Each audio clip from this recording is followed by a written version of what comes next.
Unparalleled expertise came together to address current topics during the recent 57th Annual Congress of the Grassland Society of Southern Africa. Stay tuned for some insightful discussions with experts on topics like planted pastures, regenerative grazing, and locust control. But first, over to Lisa for the latest agricultural news.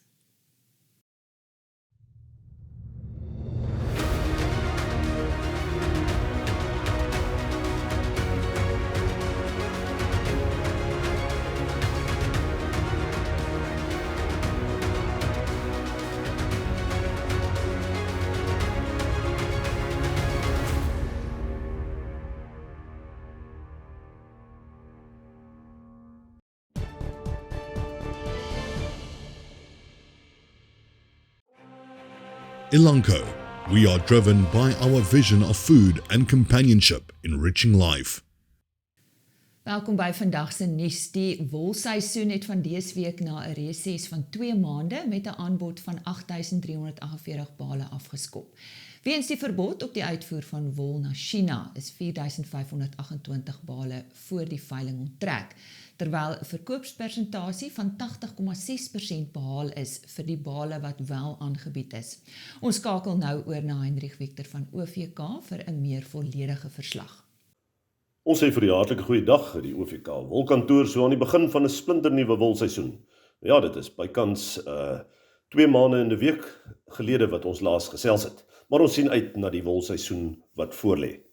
Nou op die eerste wolveiling van die 2022-23 seisoen het die Cape Wool's Merino aanwyser met 5.9% vir nie-RWS wol en 4.9% vir RWS wol verswak teenoor die vorige veiling. En teen 'n skoonprys van R155.12 per kilogram en R171.18 per kilogram onderskeidelik gesluit. Nou die rand het 7.8% verswak teenoor die FSA dollar liewer en ook 2.6% verloor teen die euro, ooreenstemmend dieselfde tyd van die vorige veiling. Nou ten spyte van die swakke rand het die mark steeds papper vertoon, wat net weer die invloed van China se afwesigheid beklemtoon het. Dis dan nuus vanaf Heinrich Victor van OVK oor die eerste wolveiling in die nuwe seisoen. Producers in Namibia are expecting a record white maize harvest of 150,000 tons for the 2021-2022 Namibian production season. By the end of July, approximately 95,000 tons of white maize had already been delivered to the country's milling industry. According to the Namibian Agricultural Union, this would make the country significantly less dependent on imports from neighboring countries. During their previous production season, just over 66,640 tons of white maize was produced. And AgriSA has asked the government for urgent intervention in the unilateral closing of Botswana and Namibia's borders to certain fruits and vegetables from South Africa. Botswana has been blocking South African exports of various vegetables and fruits since the beginning of the year. According to AgriSA, this action goes against trade agreements with South Africa, including the Southern African Customs Union Agreement. These countries have cited the protection of their local production as the motivation for the border closures. And that's today's news, but don't go away. Elanco, we are driven by our vision of food and companionship, enriching life. The Grassland Society of Southern Africa held their 57th Annual Congress here at the Aldam Resort in the Free State. The Congress covered some hot topics in rangeland and grassland science, and we had some insightful discussions with various role players in the industry. So come on, let's go have a look at what the Congress had to offer.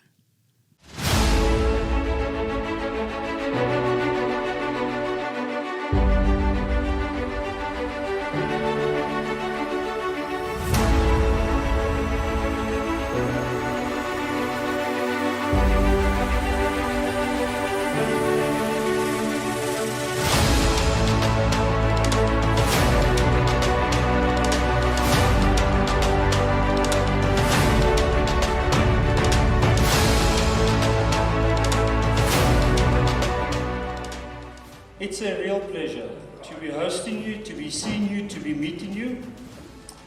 I'm Francois Deacon, so I'll be your organising committee chair for this week, and then I'm done. So whoever takes over, good luck. It was a challenge up until this point, but it's also been a privilege. Linda Klein.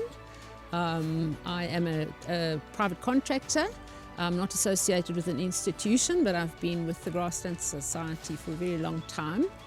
And I've experience with remote sensing, and we run a research skills workshop for our delegates at the start of every Grassland Congress, and it's intended for students or practitioners, whoever the delegates are, to up their skills in. We change the subject every year. So this year we're focusing on remote sensing imagery and how to work with it and how to use it in their work.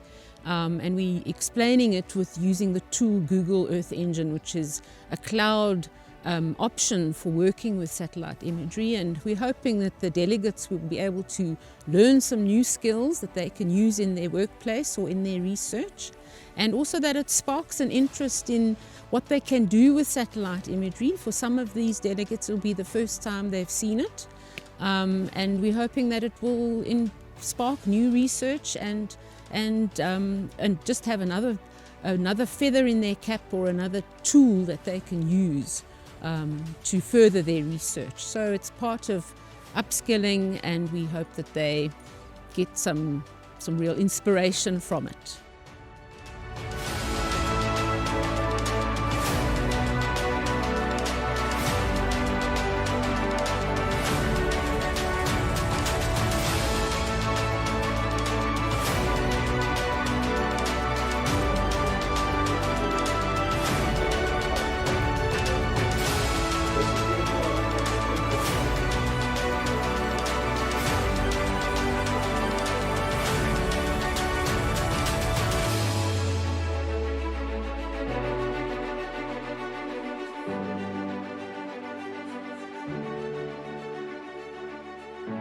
My naam is Isak Gous. Ek werk by Kolomela Myn, Ysteraarsmyn in Posonsburg area in die Noord-Kaap, en dan boer ek deeltyds. Ek is ook deel van die span in die omgewing wat verantwoordelik is om sprinkaanplaas te beheer. Wel, in ons spesifieke area wat meer 'n semi-ariede gebied is meer hulle is nadelig vir veiding. Soos as die swerms deur beweeg, vreet hulle aan plante, die bosse, jou struike, grasse. En indien die swerms sou beweeg in die gesaaides in, so dat 'n baie groter nadelige impak hê op voedselproduksie, op gesaaides as ook sagte vrugte. Al hoe dit basies begin, jy moet by die departement geregistreer wees om dit te kan doen. So die departement van landbou bied opleidingssessies waar tydens mense opgelei word oor die hele proses wat insluit waar sprinkane voorkom, watter sprinkane die teikenspesies is, watter produkte om te gebruik, hoe om dit te gebruik, en dan die proses omdat jy tydelike mense gebruik om die sprinkane te bestry, word hulle vergoed deur die departement. So dan is dit 'n administratiewe proses wat nodig is om dit korrek te voltooi om dan nou eise in te dien deur die tydelike werkers. Een van die grootste uitdagings is basies tekort aan mense wat die probleem hanteer. Ons kyk dan ook na het gebrek aan toerusting. Maar is ongelooflik min toerusting en bruikbare toerusting wat beskikbaar is. En dan die betalings van die departement na die mense wat die tydelike werk doen. Groot areas veral in die Karoo is getuienis deur 'n baie langdurige droogte. So nou moet hierdie mense op hul eie onkostes brandstof aankoop om die plaas te beheer en te bestry, wat ongelooflik groot stremming op hulle plaas. So ek dink as die proses in terme van betalings uitgesorteer word, gaan ons baie verder vorder of beter vorder. En ek dink dan ook kapasiteitsprobleme by die departement self. In die Noord-Kaap het ons 'n groot probleem met min werkers by die departement. Wat van inspeksies moet kom doen, hulle moet administratiewe take verrig, hulle moet betalings fasiliteer, en ek dink daar is ook 'n groot probleem of uitdaging. Some very interesting topics are being discussed here at the Grassland Society of Southern Africa's 57th Annual Congress, and we now chat to Sigrun Aman from the Western Cape Department of Agriculture's Outeniqua Research Farm. Sigrun, what are some of the new trends in feed and nutrition? So we are basically moving into a different phase, especially for pasture production, where we used to plant monocultures, which we now refer to as the monoculture phase, which pretty much lasted 40 years. And with research and actually on farm already, we've moved more into mixed pastures. So the trend is to plant mixed swards with different functional groups. So it will contain grasses, legumes and forage herbs. And with that, we're trying to improve the resilience of pastures because we need to lower our footprint. So with mixed pastures, you can use less water. We try and find methods of reducing fertilizer inputs and yet improve the fodder flow over the whole year. And these mixed pastures also allow us to use a greater soil volume because we have better rooting. So previously, when pastures were based mainly on ryegrass, the plants were very shallow rooted, so it required constant irrigation and quite high fertilization levels. Whereas now we have plants with much deeper root systems and also with different characteristics. For instance, plantain is able to prevent nitrogen leaching and various other characteristics that can assist with reducing the loss of nutrients out of the system. And yeah, so mixed pastures is what we are looking at. But with that also comes the whole need to look at weed ingression and how do we manage weeds that are already present in a system, especially no-till systems, and how do we deal with those weeds going forward in mixed pastures because they are more complex systems. So that is really the trend where we are going. And to build resilience in these pasture systems and basically carry on working on no-till systems rather than having tillage in pasture production. And tell me, in your opinion, what is more important, feed or grazing? Okay, so grazing is the cheapest form of feed for a dairy cow. So any additional feed you buy in, be it roughage or concentrate feed, is definitely a lot more expensive than grazing. So if we can manage to have systems that can provide grazing for the main portion of the diet of the dairy cow that is also nutritionally at a high enough level, then yes, that will be the option. Cool. There you have it. We should definitely start to place more focus on the management of grazing.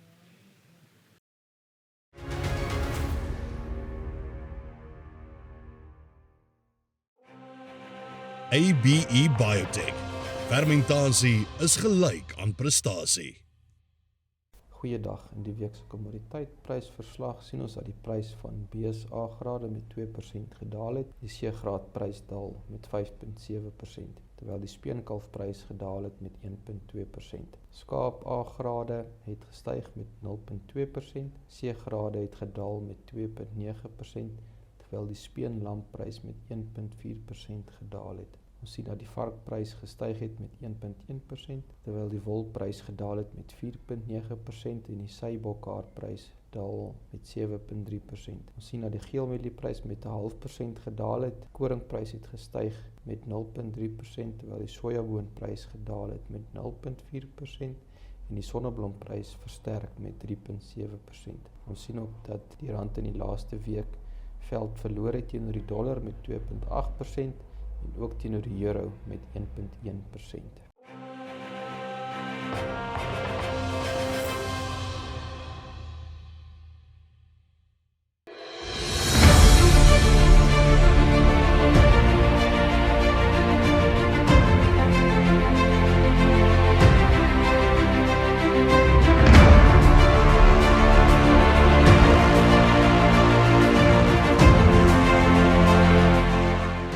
Professor Nico Smit is professor in rangeland science at the University of the Free State, and he was the opening keynote speaker here at the 57th conference of the Grassland Society of South Africa. Nico, one of the things that most of the people refer to back, referring to your speech, is the whole don't poke the beast thing that you said. What was that about? Well, the bush thickening problem is a very complex problem, so it's difficult to explain it in a few minutes. But what we found from our monitoring over the years is that undisturbed, the bush is fairly stable. So sometimes land managers feel it's too dense, it suppresses the grass, so it lowers the grazing capacity. So you want to reduce the tree density to recover some grass. But if you then go and do it incorrectly by killing the trees indiscriminately, non-selectively, you poke the beast because it was sleeping and now you woke the beast. So the big problem is re-encroachment. And sometimes this re-encroachment is so aggressive, sometimes from different species, that is less palatable or more aggressive, that you can actually, by doing that, instead of solving the problem, you make it worse. And you have to come back over and over again, spend money. And that's where the problem is. So the solution that we found, or I found now for our research, is a far more patient approach by selectively thinning the bush, allowing the trees that remain to become bigger, because the big trees suppress the small seedlings. And in this way you create an open savanna, you encourage the grass growth, and you retain the benefits of the trees, which is soil enrichment and also food for your browsers. So an open savanna with larger trees that we call a structured savanna is the solution. And the big risk of this is if you go in quickly to solve the problem and kill your big trees, you're in this loop. There's no undo button. You've committed.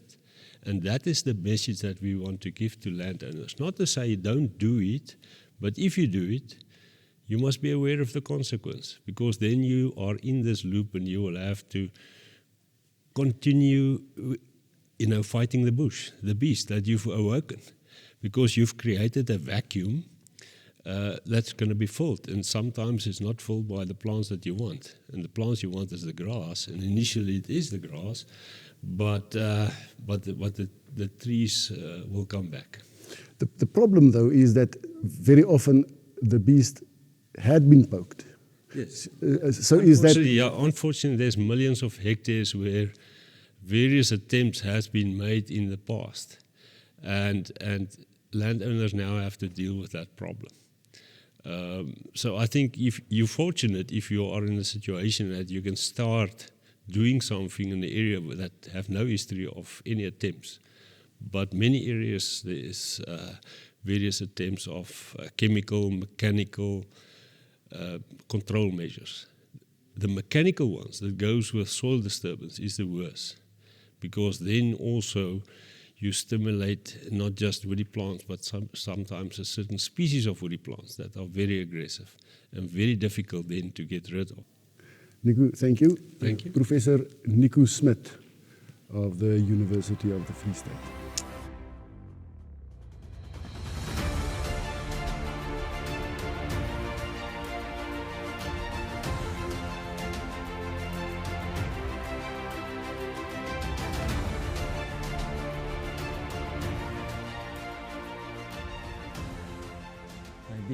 Die weidingsvereniging van Suidelike Afrika lok 'n klomp mense uit verskillende dissiplines en dis 'n interaksie oor dissiplines is krities om beter produk op die ouend op die tafel te sit. Daar is natuurlik kundiges wat baie spesifieke fokus het in sekere onderwerpe wat krities belangrik is, maar die werk wat gedoen moet word oor die grense na ander dissiplines is ook belangrik. So daar is definitief 'n skeiding tussen die byvoorbeeld die weidingkundiges wat werk op aangeplante weidings en ook en dan ook die kundiges wat werk op veld byvoorbeeld. Maar daar's 'n klomp raakpunte en 'n klomp raakpunte is byvoorbeeld in ons omgewing wat op in ekologiese beginsels wat op natuurlike toestande toegepas kan word en ook op aangeplante weidings. So of dit nou 'n stelsel is wat bestuur word op plaasvlak of 'n natuurlike omgewing in 'n beskermde gebied of 'n wildtuin, is die ekologiese beginsels is al raakpunte tussen ekologiese beginsels en ons kan daaruit leer. As ek 'n voorbeeld kan neem, byvoorbeeld een van die baie belangrike beginsels vir aangeplante weiding kundig is die bestuur van stikstof in die omgewing.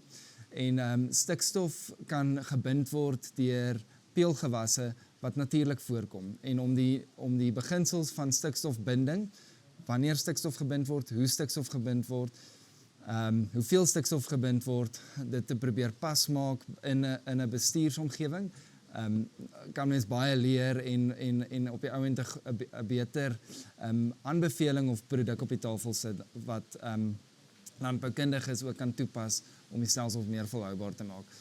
So die multidissiplinêre aard van die GSSA of die weidingsvereniging is definitief 'n groot voordeel vir die wetenskap.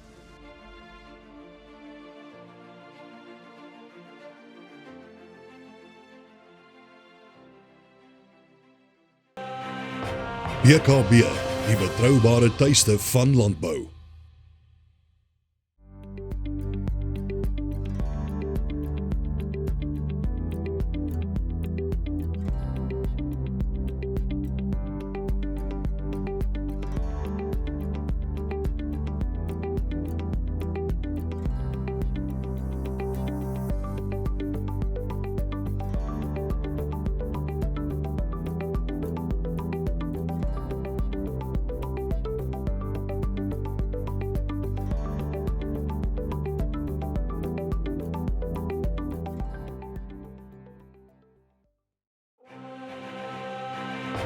BKB, the trusted home of agriculture.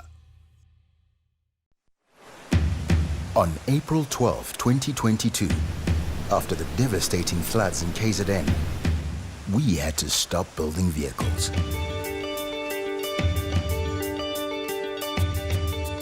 But we South Africans have a unique spirit, a spirit of resilience, a spirit of pulling together, a spirit to get us through anything.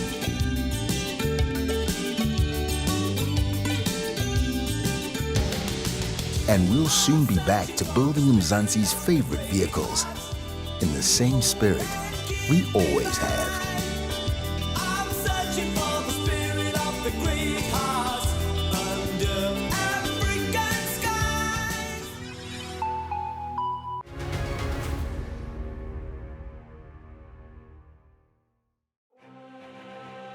Standard Bank. It can be.